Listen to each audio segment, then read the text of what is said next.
ketika para tokoh bicara soal proyek PIK2 dan reklamasi.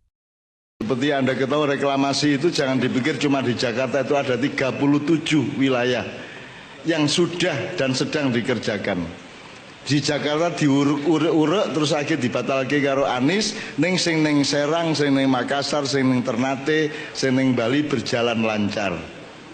Jadi mereka akan menciptakan kota-kota besar yang penghuninya bukan orang Indonesia, tidak berbahasa Indonesia dan kaya raya di wilayah-wilayah itu, membokongi atau memantati kalian. Dan sekarang kenyataannya, kalau kita dari Medan sampai ke Lampung, di pesisir timur, itu semua adalah bangunan-bangunan, perumahan, tempat tinggal, maaf, non-pri, mayoritas. Jawa bagian utara, mulai dari Merak, kita jalan, BSD, kita jalan lagi kemana-mana. Semua mereka sekarang diberikan izin untuk bikin pulau. Saya curiga bahwa di pemerintah kita telah kemasukan mereka-mereka ini yang menyiapkan satu gerakan mengembalikan komunisme, karena kita ingat tahun 65 itu bukan komunis Rusia. Berarti PIK2 dibatalkan dari PSN atau gimana, Pak? PIK2 tidak pernah menjadi masuk. PSN. Yang menjadi PSN adalah ekoturism, ekopark ya. Coastal Line Eco. PIK2 masuk di dalamnya nggak sih, Pak? PIK2 tidak pernah jadi PSN.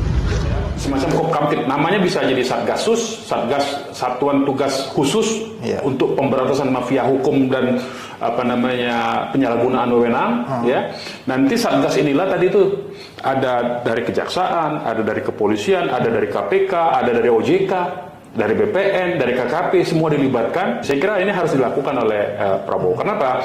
Karena ini bukan semata-mata karena ada persoalan dengan rakyat, tapi ini menyangkut kedaulatan negara. Kenapa tadi saya singgung ya? Ini kan kita tahu, tadi saya sebut ada 34 titik pesisir pantai. Tidak hanya PIK ya, termasuk Rempang segala macam yang di Manado, yang di Bali ya. Itu semua direncanakan untuk dibuat koloni, dan itu warga negara asing yang diundang. Nah, kalau sudah warga negara asing ya, artinya secara bisnis mereka ada di pesisir laut, mereka bisa berkomunikasi di antara mereka dengan gampang karena melewati laut, tidak melalui daratan ya. Kemudian ada pangkalan militer Republik Rakyat Cina di Natuna Utara yang bisa menyuplai mereka, tinggal ngirim orangnya. Bagi Republik Rakyat Cina yang jumlah penduduknya 1,5 miliar, mengirim 200 juta orang itu kecil. Kecil, 200 juta orang tuh. Dia masih punya 1,3 miliar. 200 juta kirim sudah imbang dengan penduduk ini. Dengan tentara Indonesia aja cuma jumlahnya 600 ribu. Polisi cuma 1.200.000, kirim 200 juta, selesai Indonesia.